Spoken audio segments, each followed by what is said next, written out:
Okay, so BIP of Bizarre Interest Productions, and I'm doing things a little bit differently. I'm basically going to do a sort of blind reaction. Okay, semi-blind, because I had to look up some things. I got spoiled about a few things here and there. But since the last Kamen Rider video I talked about did so well, might as well give you guys my reaction to episode 18, since I want to try seeing how well you guys actually like my pseudo-analysis style while I'm consuming something at the same time. I actually did start watching like the first 3 episodes, but I realized this would be much more fun to do. So if you like me doing these type of things, let me know in the comments below, because I will be talking about other Kamen Rider videos and Toku-related videos that I want to talk about in the future. So I want to use this as a testing ground, especially since you guys liked my last video. And yes, I did have to try to navigate finding the proper source.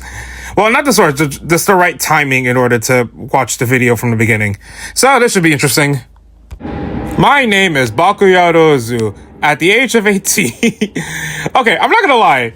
As one of the few people who does not completely hate Kamen Rider Ghost with my guts, I never got the hatred for Orewa Tenkuji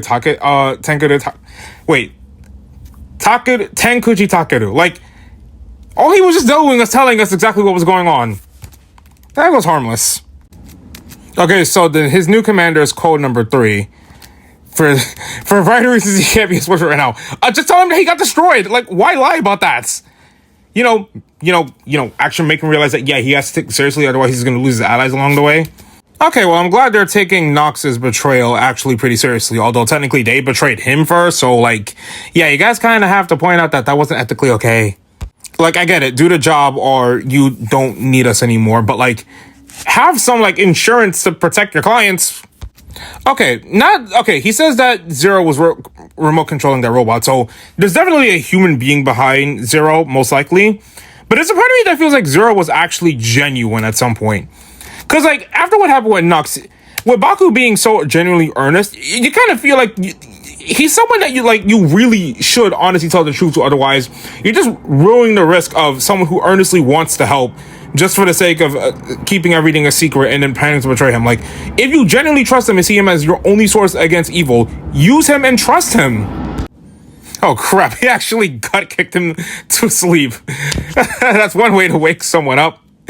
Although, I heard people say that they can't tell whether or not the dream world and the real world, like, when it takes place. But, like, guys, there's a giant red moon in the sky. I'm pretty sure that's, like, the dead giveaway. Even Baku said the same thing I did. Oh, wait, Nem's a teacher. That makes sense. I kind of like her with glasses. Baku, no flirting with your teacher. You gotta be the same age before that happens. Wait, technically Nem is 18. No, Nem is 20 while Baku's 18. But then again, she's physically 16, which I guess is sort of an Aelita situation from Code Lyoko, where Aelita's 12 to 13, but biologically she's 24. Man, no wonder people are not okay with shipping or anything further than that. I get why now. Okay, so they kept the Nasuka joke. So yeah, it's either Nasuka's dream or Kureha's dream. Probably Kureha's, because she is the new character. Although, if there's one thing that I find interesting is that Baku knew Kureha's name. So it makes me wonder, like, when you enter the dream world, do you have, like, a decent understanding of the client beforehand? Because I don't think he knows that it's Kureha. All he got was the mission. Unless it was told to us that Kureha wasn't, but we just didn't see it yet. Huh, so Baku is the class president. Defend the comrades. Okay, that's cool. I mean, usually whenever Kamen Rider does school, usually the goal is usually about, uniting all your friends together and taking on the big threat, especially if it's educational based. Which reminds me, does anyone want me to do a video about, like, Gotchard and Forze being, like, two halves of, like, a similar but different coin? Because some of the criticism I heard towards Gotchard was that it didn't push the school aspect enough like Forze. But my counter argument to that was that Gotchard's main theme was, like, youth in general. Like, being young and chasing your dreams. Just because, like, Toku has characters who are in high school doesn't mean that every Toku show has to revolve around high school. In fact, I'd argue that Toku in general just hasn't had, like, the best representation when it comes to school. Not that it's been awful, but, like, they haven't pushed the envelope in certain aspects that I wish other seasons have done. But we'll talk about that in the future. But let me know if you guys want a video like that. Future's changing, meta make me take of time. Give me the shock to the heart. Okay, I might be alone on this, but, like, I don't think there's been, like, a single Reiro opening that's been bad. Like, Zero Ones is good. I understand why some people don't like Saber, but it grew on me. Rises is fun. I'm surprised people hate Geetz's. Like, I think, like, it's a little bit too inconsistent with it going high tempo, low tempo in, like, the second half, but I kind of still like it. Gottschalk's really good. Gabs is pretty good. And I really like Zeztz. Like, I haven't heard anyone complain about Visions yet. I heard rumors they were going to update the opening, but I guess that was a lie, though. They're probably going to update it to have Kureha in, like, an episode or two. If she's, you know, recurring. I really do like the fact that Nox still has, like, this subtle respect for Baku, even though, like, he really doesn't want him to trust Code, which I don't blame him for. But I also like the fact that not only does we find out that she told, the lady told Nox that they met, but also the, like, just their base in general, because I've seen people make the Miraculous comparison, you know, that they go into the garden, you see the butterfly, but I like how in Miraculous, it's the butterfly goes out to find its victim. Meanwhile, here, the butterfly is used to create the nightmare, and then it goes out. What the hell is that nightmare? I mean, they're supposed to look gross, but still, especially with, like, an angel, the ears aren't thin enough to be a rabbit. Let us begin the bad dream game. Ladies and gentlemen, it's the Takahashi trope. We got another game master. Basketball actually looks pretty impressive. Actually, now that I think about it in Gotchard, the opening had Hotaro play basketball, but we never actually got to see him do it in the show. Remind me to talk about that if I ever do that how to fix Gotchard video, like an actual fix, not like, oh, make Valvarad the protagonist, because that's just so lazy. Like, people just only want the main protagonist to be edgelords when it's like, guys, they're supposed to be inspiring heroes. Come on, have a little bit of common sense. Like, yeah, Revise had Sakura in high school too, but they didn't make it like a huge focus or anything. Though it was nice that time where, like, one of the generals that they were trying to recruit for the cult went to attack, and she literally beat them up, and the whole friends were cheering her on. Like, that was actually pretty funny. This is what I was talking about. Nem going to help is what I love, because I feel like until Gotchard, one of the issues that I had was that in most Toku shows, when it comes to a teacher character helping out the students, most of the time the teachers are either ineffectual or evil, and even, like, the evil part isn't bad, but the problem is the good teachers don't do enough in the story. Like, Tommy was okay. Osugi was fun, but, like, he didn't get a chance to help out the heroes as much. He just found out about their secret and gave good advice every now and then. And then Power Rangers kind of just stopped caring about the schools as much, stopped using them for any of their major plot lines. And then Gotchard, Minato's generally one of the best examples that we've had, since they actually made him be both a hero, a villain, and then had him, like, go back. Since he did have reasonable motivations. And I'll talk about that, because the death of a student and effects on the teacher is, like, really, really messed up. So whenever I hear people chalk that conflict down to misinformation and it's being bad without actually giving me the reason why, it's just really disappointing how little nuanced criticism when it comes to Kamen Rider tends to be. What the hell? Did they just put a gun in the high schooler's hands? Okay, maybe this is because of where I'm located, but I am not comfortable with that. Wait a minute, it's two monsters, or is this the monster of the week and the lady just sent out another nightmare for someone else to deal with? Interesting. Kill me or kill all of you. Reminds me of that Arrow. Wait, season 3 of Arrow had, like, that one dude who, like he would basically challenge anyone to kill him, but, like, his head was bulletproof enough that, like, they would basically just get stomped by him after they tried. Well, okay, that explains the weapons. Also, I know that's how some guys feel whenever they hit it past the 3-point line. So we have to fight if we want to survive. The Ryuki reference. Good job.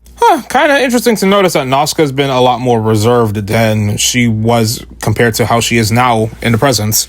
Then again, in the present, Nasuka's always kind of been more of the realistic one out of the detective and Baku trio, so I kind of actually like the fact that that's actually consistent with how she was as a child, especially given, you know, they're teenagers fighting monsters. Like, at least with Gotchard and Forze, they had space magic and alchemy on their side.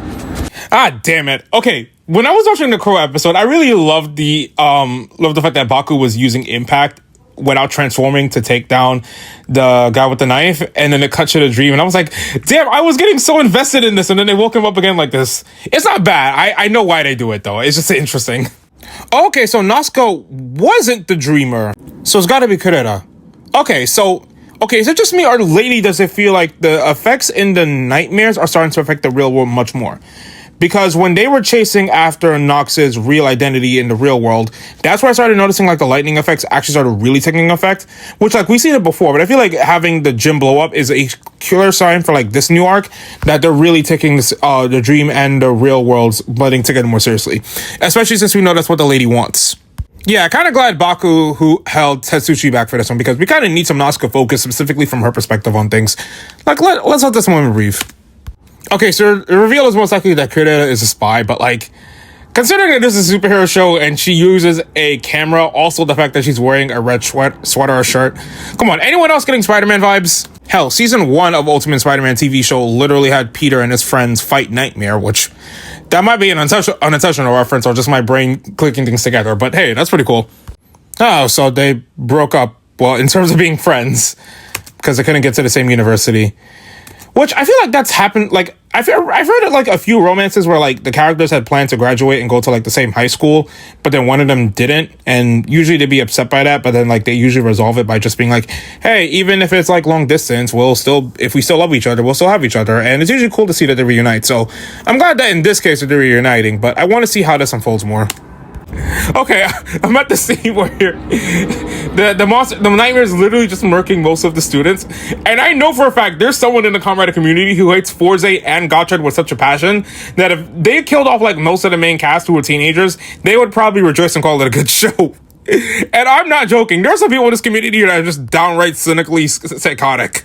Them trying to get the students away from danger kind of gives me school shooter vibes. And I'm not saying that as like, oh, no, the show can't tackle that. I'm saying that as like, yeah, that's a very realistic nightmare for any like student or person who graduated or even teacher who works with adults has to go through.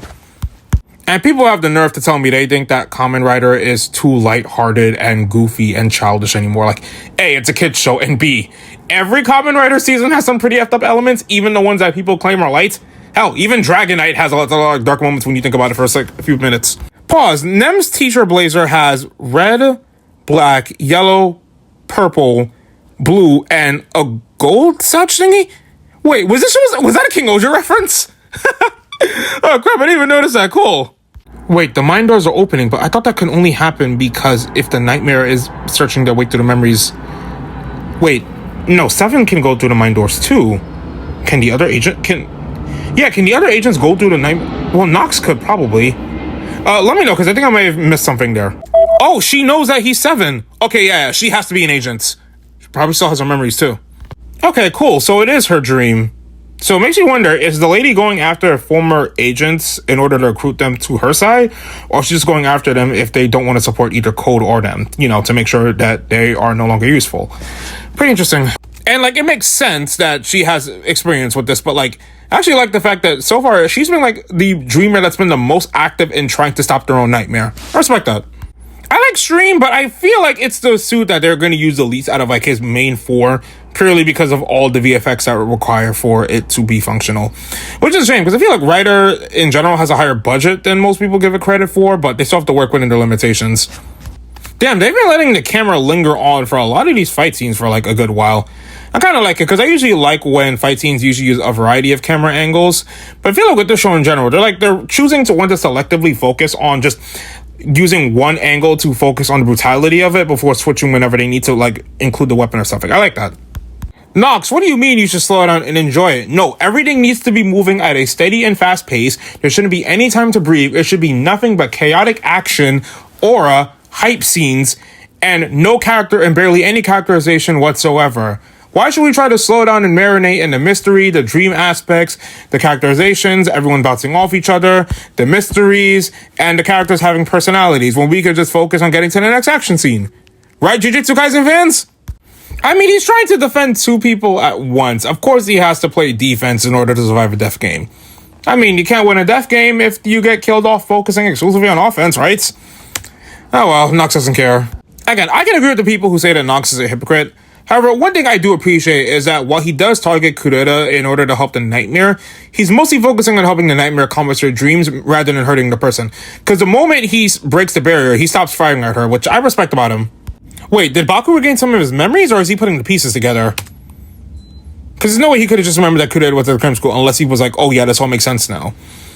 Okay, so he does have some memory. An agent with Code. So was she an agent before him, or did they become agents at the same time? Oh, she confirmed it. Okay. Okay, Kureha's meeting with 3 in the preview for next episode. Let's see what else we got. Okay, so Lady's going to use her psychic powers on Baku. And, oh, Nasuka is going to help team up with Kureha in a dream. Nice. Again, I don't know how long Kureha's going to be in the cast, if she's going to be main cast, because if they were going to let her transform, they would have shown it in the preview. But it's going to be interesting to see her as a civilian first, since even with Nox, like, we didn't find out he was a pseudo-rider until later, and then they built up him getting his secondary rider form. So I'm looking forward to seeing more of her. This was a very fun episode, and yeah, I'm looking forward to seeing more. Alright, let me know if you enjoyed this unscripted analysis. Thanks for watching. Leave all your thoughts in the comments below about the episode and how far are you enjoying Zeztz so far, likes and dislikes, and on this episode in particular. Anyway, thanks for watching, and BIP of His Art Interest Productions, signing off.